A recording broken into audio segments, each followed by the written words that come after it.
Hey everyone, I am Father Alexander, And I'm the Reverend David Marshall. Welcome to Advent 2. and welcome to A Bridge Between, a podcast where we explore areas of the lectionary, usually the gospel, sometimes other readings, and where we try to bridge the gap in the distance between us physically and also bridge our knowledge of the text. And Advent can be a struggle, can it not? It can be. Maybe it's supposed to be. And I said Mhm. Advent 2 because we'll be talking about the second week of Advent, right? Yep, this is the second week of Are Advent. we? That's what I thought. Because it is also episode number 2 of season number 2. It's 2 2. Exactly. Yeah, it's kind of cool. So I'm just going to be honest and say that you and I have been discussing some of the struggles we have with Advent in regards to, as the church, as clergy, as the quote unquote guardians of the liturgy, we will be focusing on the preparation for Christmas, and of course preaching about that and teaching about that, and making sure that Christmas does not come too early. At the same time, I acknowledge that for many people around the world, and even in our own communities, they're not thinking so much in an Advent mindset, but thinking more of a Christmas mindset of getting to Christmas because of all the various wonderful celebrations that they experience. And also not thinking about a very big word that you and I said we're going to talk about today, which is eschatology. Yes. Alex and Michelle and I, the three of us did a clergy Advent Quiet Day yesterday. Mhm. And one of the things that came up was about Christmas music in church before December 24th. Right. And that I don't mean to over exaggerate this, every single member of our congregation has heard Christmas music before they show up on Sunday. Right. And Sunday, the whatever it is that's coming up, is it the 7th, ninth? What is that day? The 10th? 10th. 10th, right. I probably should know that. Um, and they wonder, why are you playing this really heavy, sad, scary sounding music? Right. Um, where's the Bing Crosby? It's beginning to look a lot like Christmas. Where is that? Why That's don't we not sing Christmas songs in December? That sounded more like the Grinch trying to sing that than Bing Crosby. Um, yeah, I don't do a Bing. I don't know him well, and he's a Washingtonian, by the way. He's from Oh, okay. Well, my home that's state. your I don't know if people, you knew man. that. That's your people. Um, He is. so You're a mean one, Mr. Grinch. I mean that one. Is that the yes, voice you were that's looking? exactly what you Yeah. sounded like. So people are hearing this on the radio station since like November 1st, Yeah. and this is the tide of culture that the church often has to work against. We have to swim against that culture, but we also have to be pastoral with our congregations. And so, as you and I were talking about the gospel reading for today from Mark, there were a lot of different themes that came up, but there was one that you brought up. It's that word, and I'll let you use it a little bit to talk about it, that I would not mind talking about today. I'd actually want to get into that Sure. Okay. eschatology. So, the Ford Explorer, that was the first like SUV, and it was kind of like a radical, it was a really big car, all that type of stuff. Mhm. But it wasn't big enough, so they came up with the Ford. What was not the Explorer, not the Expedition. Escape. Right. So Yeah. I actually had a little cartoon I drove of the Ford Eschaton, the Global Warmer 2000, and it's a gigantic car. Eschaton means the end. Right. And it starts with an E, like escape or Hmm. explore. Anyway, so the eschatology would be the study of the end. And when do we think, or what do we think the end or the eschaton is? Right. Well, No, I what do we think, think it is? well, we think about a great deal about the end of time. Okay, We think also our own death, our own end in this world. right, We right. think about what's going to happen when I die. The Bible uses words like judgment. So, what's involved in that? And of course, it would be incomplete if we didn't talk about things like heaven and hell. So, the eschaton involves a lot. So the eschaton that I was thinking of was Hmm. that the return of Christ is the end, The end which of the age. is also at the same time the beginning. Hmm. Um, it's the genosis. It is the, how everything starts over again. But we call it or him the end, Hmm. um, the eschaton, and I'm not sure why, but we do. And Advent has a dual theme. And I had actually said these words, and I can't believe I'm saying it while we're recording it. That Advent has the ability to speak out of both sides of its mouth. That we have Advent as a preparation for the birth of Christ. Hmm. Advent is the preparation of a tree, of Christmas gifts, of food, of Christmas parties, that type of stuff. And the other side of Advent is the preparation for the return of Christ. And see, here's where I'm going to differ a little bit. Instead of Okay. saying it talks out of both sides of its mouth, I'm going to use a phrase, and just as an example, of when I go to Thanksgiving or Christmas dinner and somebody says, "Do you want the rice, the mashed potatoes, the plantains?" I go, "Yes," and that It's, usually lets them right. know that I'm a pig. But Okay. so when if somebody says, "Well, is Christmas about the second coming of Christ and the coming of Jesus, in our hearts, and of course the first celebration of the incarnation?" I go, "Yes, Yeah. it is all those things for me." And so I hear what you're saying, and I agree that it can sound like there's these two conflicting ideas, but I have just come to accept that as just part and parcel of living into the text and living into my faith. Okay. So at All Angels, the color of the church is blue. Hmm. So if like you have sports teams and all that type of stuff, they have colors. Our color is blue, and we shine. It's just awesome during Advent because we use blue during Advent. And the what has been passed on to me is what I pass on to others, and that is that Advent is the season that we are continually living in. We never Hmm. actually leave Advent if we are preparing or expecting the return of Christ. We will celebrate yearly the birth of Christ, Hmm. but it's this perpetual season which will come to an end. When He returns, we stop using blue. Period. I don't know what the church color will be at that point, but that's this really interesting season for me. We're not perpetually in the season of Lent. The other season we could say we're perpetually in is the season of Easter. We are always we're a resurrection church. We're a resurrection people, and we could say that, and it's true. The other part is, of course, that Advent is a season that never leaves until one day it will. Right. And I think this is where it comes back to the idea of the two sides of the same mouth, because we're an Advent and an Easter people. And I'm glad that you said that. Do you think, and this is a good question which will take us into the text today from the Gospel of Mark, is do you think that that's why Scripture talks about keeping awake, don't get weary, because staying at a high level of readiness, Hmm. it just causes fatigue. It does. You know, Of course, it does. Yeah. constantly preparing and waiting to prepare for something that you're not know when it's going to happen can just cause a great deal of fatigue. I mean, do you think that's maybe why the scriptures talk about it that way? Yeah, well, scriptures remind us of things that we would just assume forget, and Hmm. so that's one of them.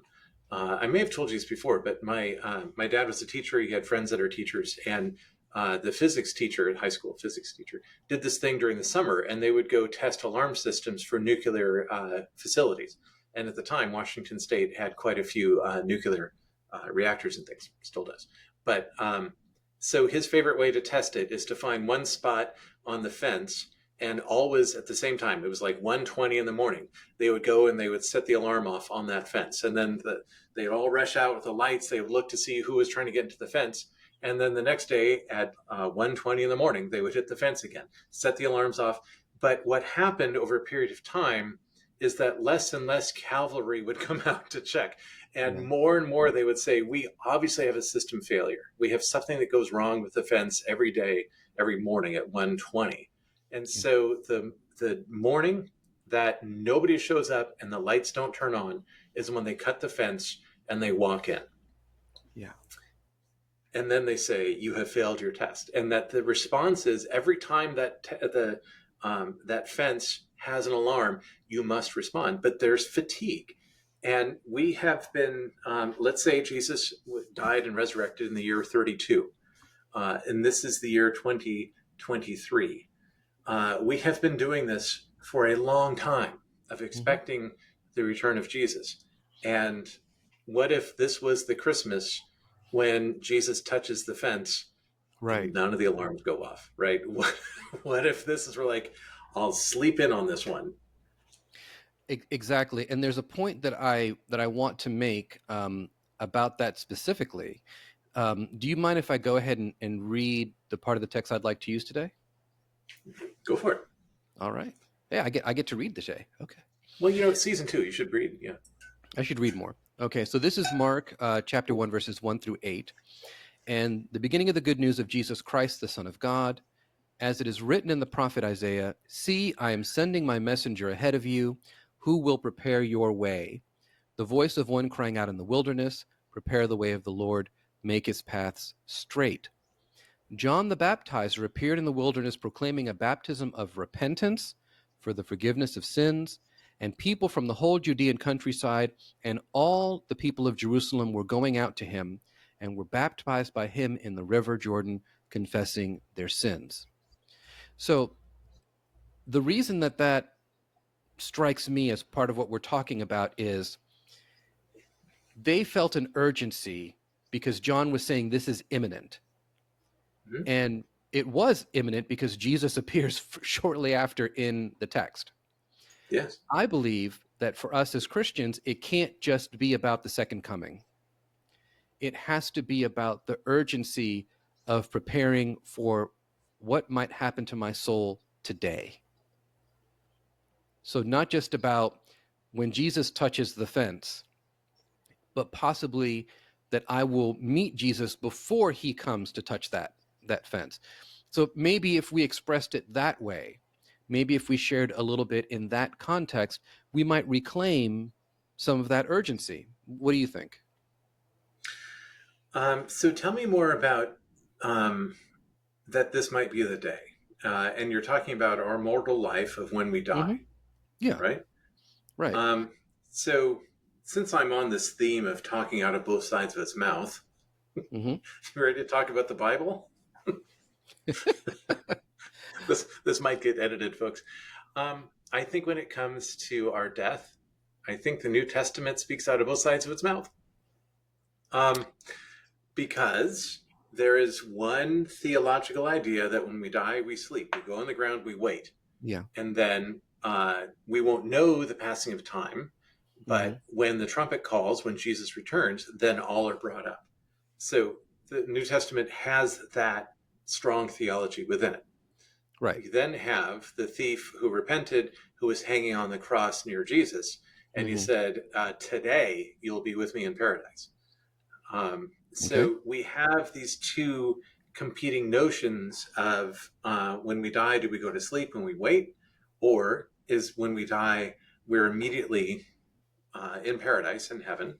And then the third option is that we are in heaven, we're doing all those things, and then the judgment comes and everybody stands before the judgment seat. The fourth option is that the judgment seat happens for each person when they die. Right. Um, and uh, again, I apologize if I shouldn't have brought this up, but No, that's fine um, because I think it can be confusing. And so let me kind of come back and maybe look at it from a different angle. okay. If all the church talks about is live a virtuous life in case you die, then I think we failed. That's my opinion on that. But Okay. what And if why do you think we failed? And failed in what way? failed in what way in the next sentence I'm going to say, which is Ah, if you meet Christ now, and I don't mean just because you have died, but I mean also because you have encountered the risen Lord, he has come into your heart, you have decided that you want to be a person of faith, your life begins at that moment. You hmm, can be that new creation that Paul talks about. So right. maybe instead of maybe this for this Sunday, maybe what I want to be preaching about is not just the doom and gloom of fear, which is, well, if you die, you want to have your heart set, but maybe the reason we want to make these paths straight is so we can get as fast as we possibly can to Jesus. Because being and knowing Jesus and loving Jesus is eternal life and a full life. It is certainly the abundant life, both That's what I meant, the present abundant life. before Yeah. death and after too, but much Mm-hmm. more pronounced, we imagine, after death. Mm-hmm. Um, so, okay, this is interesting because we're talking about when we die, and uh, then the other notion of the eschaton is Mm-hmm. that what happens when Jesus returns and you're still a part of the living. Mm-hmm. And are we to prepare that way? Are we to prepare for our own death? Are we to simply put up a Christmas wreath and buy our mail carrier a gift card to Starbucks? I mean, so what is the right Advent approach?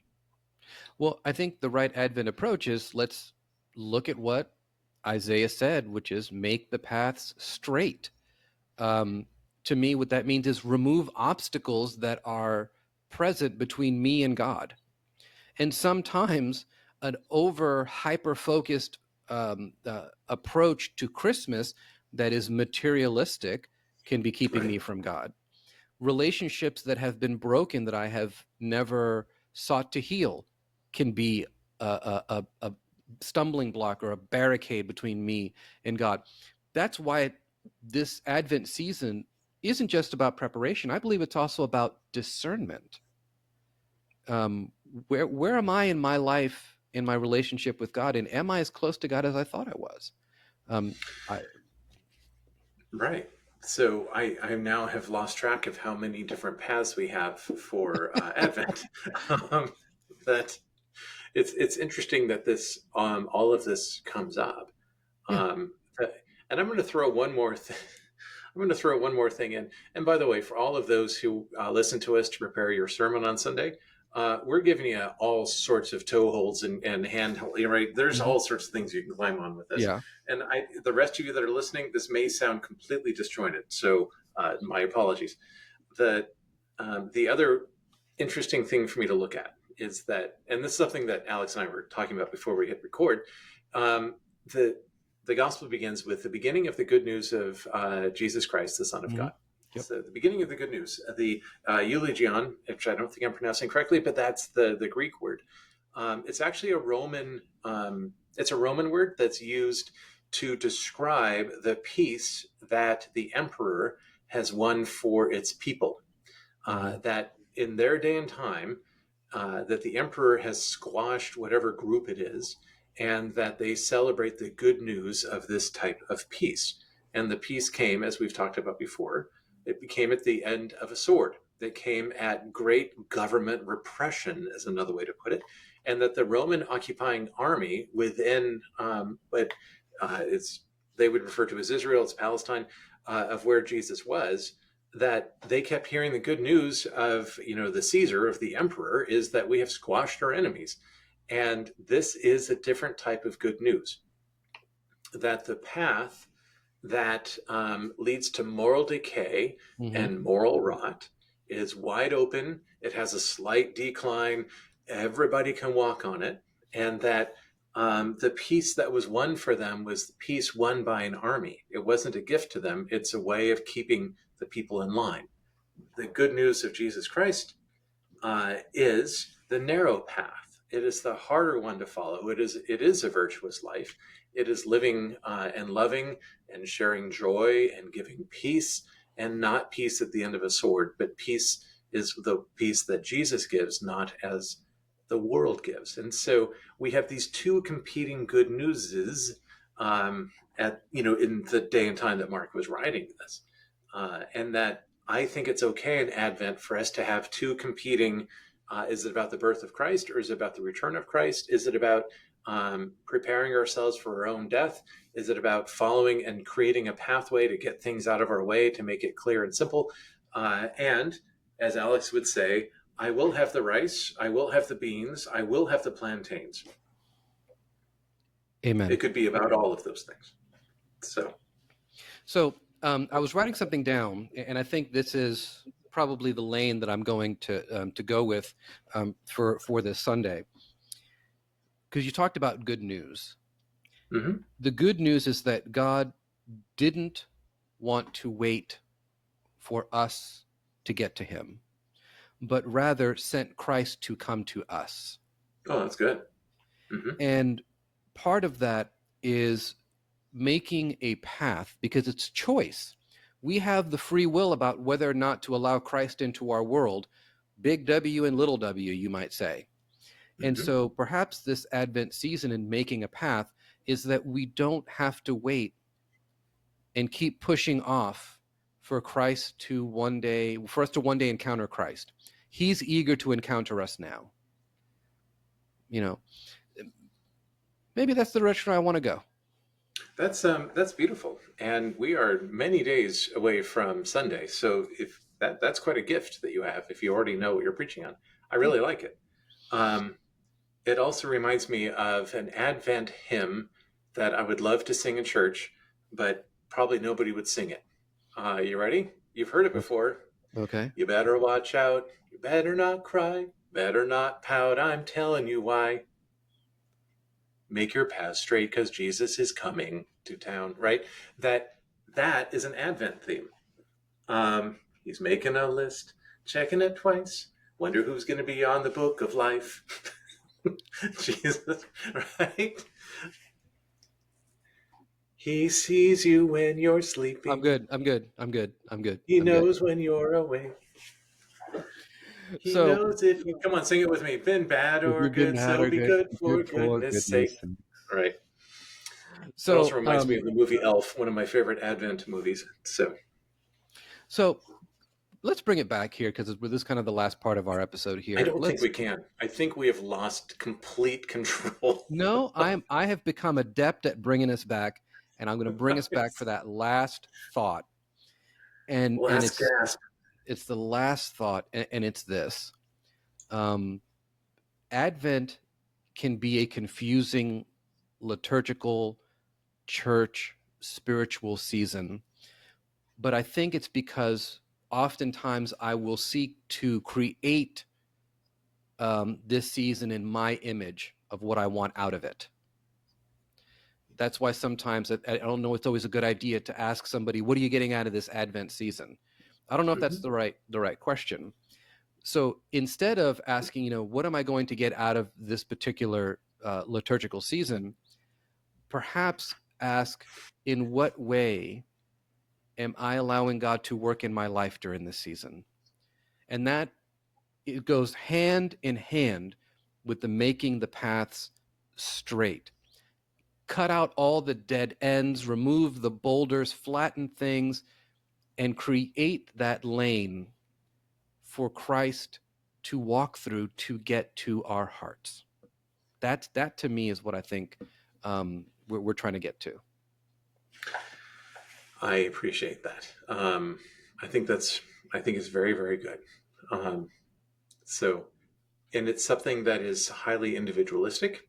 Hmm. We get to imagine what it is for our own lives. We get to reflect on that. Um, and yeah, so I. That's very Well, good, Alex. I and think. I think you may have wrapped this all up.